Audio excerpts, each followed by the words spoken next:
मैं Napoleon Hill हूँ। यदि आप मुझे ये 10 मिनट पूरे होश और बिना किसी भटकाव के दे सकते हैं तो मैं वादा करता हूँ कि मैं आपके दिमाग के उस जंग लगे ताले को खोल दूंगा जिसे आपने सालों से बंद रखा है। आज आईने में खुद से आंखें मिलाइए।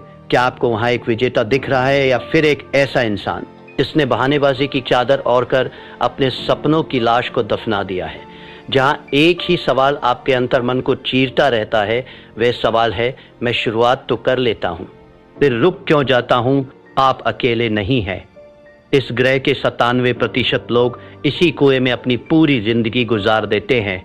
उनकी सुबह उम्मीद से शुरू होती है, दोपहर बहानेबाजी में बीतती है और रात गहरे अफसोस की चादर ओढ़कर खत्म हो जाती है। उनकी पूरी हस्ती, उनके सारे सपने और उनकी सारी प्रतिभा सिर्फ 3 शब्दों के नीचे दफन हो गई है, कल से शुरू करूंगा। लेकिन आज मैं यहाँ आपसे उन 3% विरल लोगों के बारे में बात करने आया हूँ जो इस भीड़ का हिस्सा नहीं है। ये वे लोग हैं जो तूफानों के बीच भी शांत खड़े रहते हैं। ये वे लोग हैं जिनके पास कोई गुप्त मंत्र नहीं है, कोई जादुई चिराग नहीं है। उनके पास बस एक पत्थर जैसा कठोर नियम है। आज एनएच माइंडसेट के इस विशेष सत्र में मैं आपको उसी नियम की गहराई में ले जाऊंगा। हम नेपोलियन हिल के सिद्धांतों की राख से उस चिंगारी को निकालेंगे जो आपकी नियति बदल देगी। क्या आप अपने कंफर्ट जोन की जंजीरों को तोड़ने के लिए तैयार हैं? यदि हाँ, तो ये यात्रा आपके लिए है। आइए पहले उस राक्षस को समझें जिसने आपके सपनों को बंधक बना रखा है।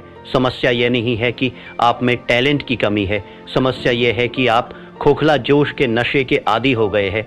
जब आप कोई नया विचार सुनते हैं, कोई मोटिवेशनल वीडियो देखते हैं, तो आपके दिमाग में डोपामाइन की एक लहर दौड़ती है।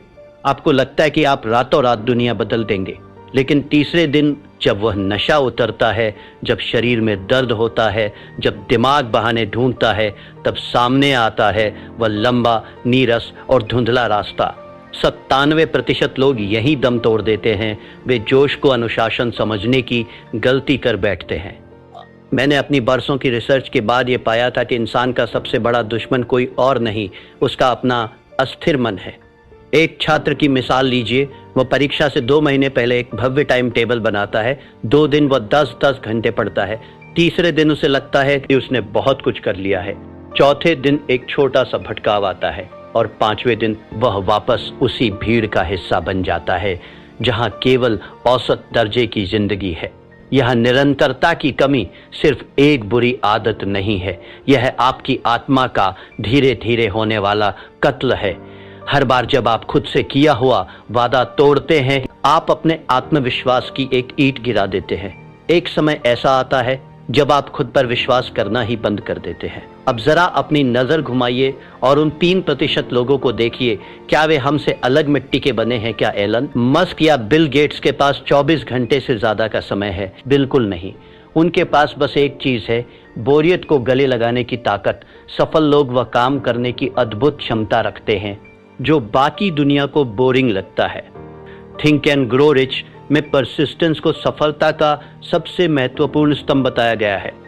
हिल कहते थे कि इच्छा वह बीज है, लेकिन परसिस्टेंस वो पानी है जिसके बिना वह बीज कभी विशाल वृक्ष नहीं बन सकता। ये 3% लोग जानते हैं कि प्रेरणा एक धोखा है। वे प्रेरणा का इंतजार नहीं करते, वे अपनी प्रणाली सिस्टम पर भरोसा करते हैं। जब उनका मन कहता है कि आज रहने देते हैं, तो उनकी अंतरात्मा गरज कर जवाब देती है, यही तो वो क्षण है जहां मैं भीड़ को पीछे छोड़ूंगा। नेपोलियन हिल ने हमें जो विरासत दी है उसे मैंने 7 महासूत्रों में संकलित किया है। इन्हें ध्यान से सुनिए क्योंकि ये आपके जीवन के मंदिर की नींव बनेंगे। पहला सूत्र, निश्चित मुख्य उद्देश्य। आपके भटकने का सबसे बड़ा कारण यह है कि आपको पता ही नहीं कि आपकी मंजिल कहाँ है। मुझे अमीर बनना है, ये कोई लक्ष्य नहीं है, ये एक खोखली इच्छा है। मुझे अगले 12 महीनों में अपने व्यवसाय से 10 लाख रुपए कमाने हैं। यह एक निश्चित उद्देश्य है। जब तक आपका लक्ष्य स्पष्ट नहीं होगा, आपकी ऊर्जा बिखरी रहेगी। अपनी डायरी उठाइए और अभी लिखिए आप वास्तव में क्या चाहते हैं। दूसरा सूत्र, सुव्यवस्थित योजना। सिर्फ ख्याली पुलाव पकाने से महल नहीं बनते। आपको उन पत्थरों को उठाने का एक सटीक नक्शा चाहिए। अपने बड़े लक्ष्य को इतने छोटे छोटे टुकड़ों में बांट दीजिए कि उसे पूरा ना करना असंभव हो जाए।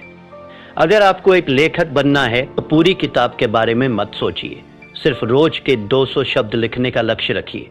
तीसरा सूत्र, परसिस्टेंस। दृढ़ता चरित्र का वह हिस्सा है जैसे लोहे के लिए कार्बन। इसके बिना आप एक कमजोर धातु की तरह हैं जो दबाव पड़ते ही टूट जाएगी।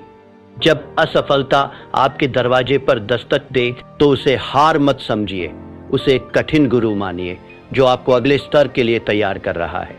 चौथा सूत्र, the mastermind group. Napoleon Hill का मानना था कि जब दो या दो से अधिक दिमाग एक साझा उद्देश्य के लिए मिलते हैं तो एक तीसरी अदृश्य शक्ति जन्म लेती है। अकेले चलना महानता की निशानी नहीं है। ऐसे लोगों के साथ जुड़िए जो आपसे बेहतर हों, जो आपको ऊपर खींच सके। पांचवा सूत्र, सबकॉन्शियस माइंड की शक्ति। आपका दिमाग एक उपजाऊ जमीन की तरह है।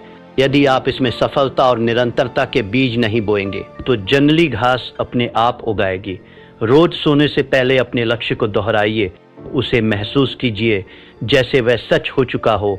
छठा सूत्र, क्विक डिसीजन मेकिंग। सफल लोग निर्णय जल्दी लेते हैं और उन्हें बदलते बहुत धीरे हैं, जबकि असफल लोग निर्णय लेने में हफ्तों लगा देते हैं और उन्हें बदलने में चंद सेकंड।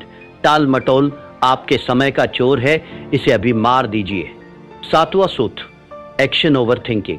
अत्यधिक ओवर थिंकिंग लकवे की तरह है, ये आपकी गति रोक देता है। इसका एक ही इलाज है, कार्य। जैसे ही आप पहला कदम उठाते हैं आपका आधा डर अपने आप मर जाता है। एक पौराणिक कथा है। एक छोटे से गांव में एक साधारण कारीगर रहता था। उसने एक दिन संकल्प लिया कि वह गांव की सबसे ऊंची दुर्गम पहाड़ी पर एक ऐसा मंदिर बनाएगा जिसे देखकर देवताओं की आंखें भी फटी रह जाए। गांव के लोग ठहाके मारकर हंसे। उन्होंने कहा, तेरे पास ना धन है, ना हाथ, ना औजार, तू पागल हो गया है। उस कारीगर ने कोई जवाब नहीं दिया। उसने बस अपना एक छोटा सा नियम बनाया। वह रोज सुबह सूरज निकलने से पहले नदी के किनारे जाता, एक मध्यम आकार का पत्थर अपनी पीठ पर लादता और पहाड़ी की चोटी तक चढ़कर उसे वहां रखाता। बस एक पत्थर। एक महीना बीता, पहाड़ी पर सिर्फ 30 पत्थर थे। लोग बोले, यह मूर्खता है। एक साल बीता, पहाड़ी पर पत्थरों का एक ढेर लग गया था, पर मंदिर का कोई आकार नहीं था। लोग बोले, तू अपना जीवन बर्बाद कर रहा है। 5 वर्ष बीत गए। एक सुबह जब गांव वालों की नींद खुली तो उन्होंने देखा कि पहाड़ी की चोटी पर सूरज की पहली किरण एक भव्य सोने के कलश पर चमक रही थी। वहां एक विशाल नक्काशीदार मंदिर खड़ा था जिसकी सुंदरता का कोई सानी नहीं था। पूरा गांव दौड़कर पहाड़ी पर गया। उन्होंने चकित होकर पूछा, यह चमत्कार कैसे हुआ? तूने ये जादू कैसे किया? उस कारीगर ने अपने फटे हुए खून से सने हाथों को दिखाया और शांत स्वर में बोला, ये कोई जादू नहीं है, ये गणित है। रोज एक पत्थर बस। यही वह महान सत्य है जो आपको अपने जीवन में उतारना होगा। महान कार्य किसी एक दिन के विस्फोट से नहीं होते, वे हजारों छोटे, अदृश्य और निरंतर किए गए प्रहारों का परिणाम होते हैं।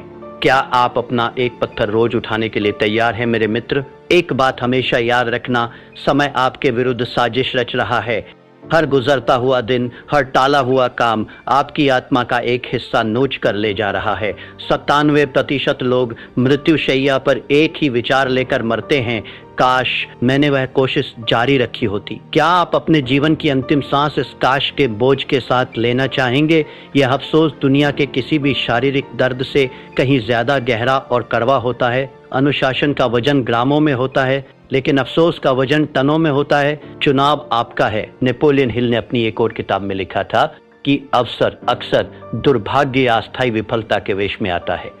आज जो आप असफलता महसूस कर रहे हैं, जो आलस से आपको रोक रहा है, वह वास्तव में आपकी परीक्षा है। जो इस परीक्षा को पास कर लेता है वही उस 3% की श्रेणी में खड़ा होने का हकदार बनता है। जीवन के विभिन्न क्षेत्रों में निरंतरता का प्रभाव, ये सिद्धांत केवल पैसों तक सीमित नहीं है, ये मानवीय उत्कृष्टता का सार्वभौमिक नियम है।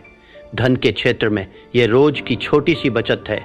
अगर आप रोज 1% बेहतर होते हैं तो चक्रवृद्धि ब्याज कॉम्पाउंड इंटरेस्ट के जादू से आप साल के अंत तक 37 गुना बेहतर हो चुके होंगे। यह गणित का चमत्कार नहीं, निरंतरता का चमत्कार है। स्वास्थ्य के क्षेत्र में यह रोज की 10 मिनट की सैर है। एक दिन में कुछ नहीं बदलता, लेकिन 10 साल बाद यही 10 मिनट आपको बुढ़ापे में भी जवान बनाए रखते हैं। संबंधों के क्षेत्र में यह रोज की वो एक मीठी बात है, वह छोटी सी परवाह है। प्यार कोई एक दिन का उत्सव नहीं है, यह रोज की जाने वाली साधना है। आत्म विकास के क्षेत्र में ये रोज की 10 पंक्तियां पढ़ना है। एक साल में आप 365 पन्ने पढ़ चुके होंगे, यानी एक पूरी किताब का ज्ञान आपके भीतर समा चुका होगा। ये संघर्ष बाहरी दुनिया से नहीं है, ये आपके भीतर चल रहा एक गृह युद्ध है। आपका मन एक सॉफ्टवेयर की तरह है जिसे सुरक्षा और आराम के लिए प्रोग्राम किया गया है। वह आपको हमेशा रोकेगा।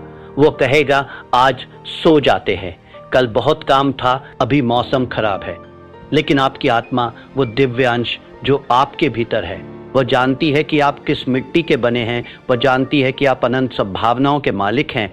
आपको अपने मन का गुलाम बनने के बजाय अपनी आत्मा का सेनापति बनना होगा।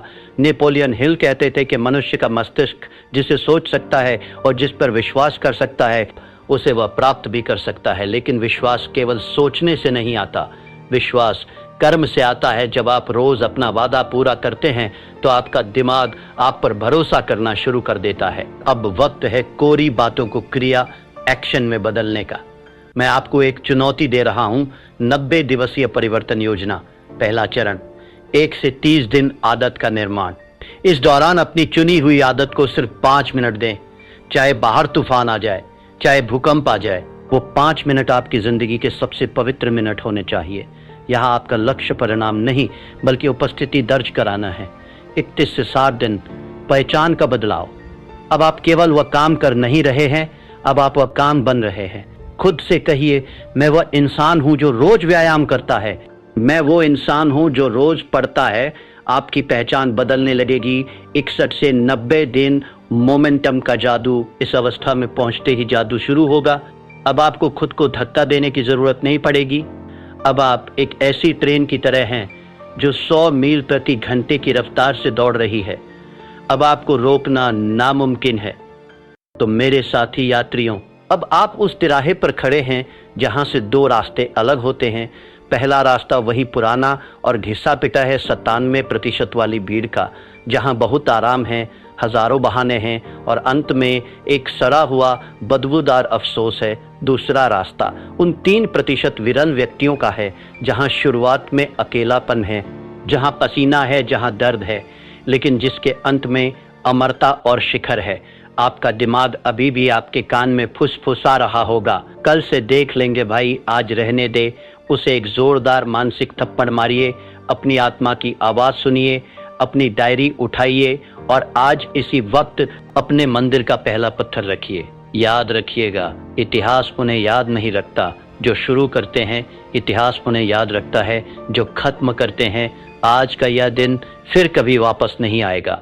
यह सूरज कल फिर उगेगा, लेकिन क्या आप वही पुराने इंसान होंगे या एक नया व्यक्तित्व? अगर आप उस 3% के क्लब में शामिल होने का अटूट फैसला कर चुके हैं तो कमेंट सेक्शन में अपनी आज की तारीख लिखिए और पूरे गर्व के साथ टाइप कीजिए, आई एम रेडी।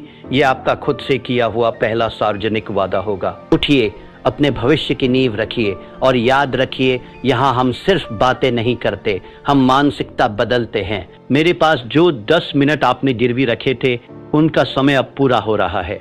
मैंने आपको वह चाबी सौंप दी है जिसे ढूंढने में लोगों की पूरी जिंदगी बीत जाती है। लेकिन याद रखना, चाबी सिर्फ रास्ता दिखाती है, दरवाजा आपको अपने कंधों से तोड़ना होगा।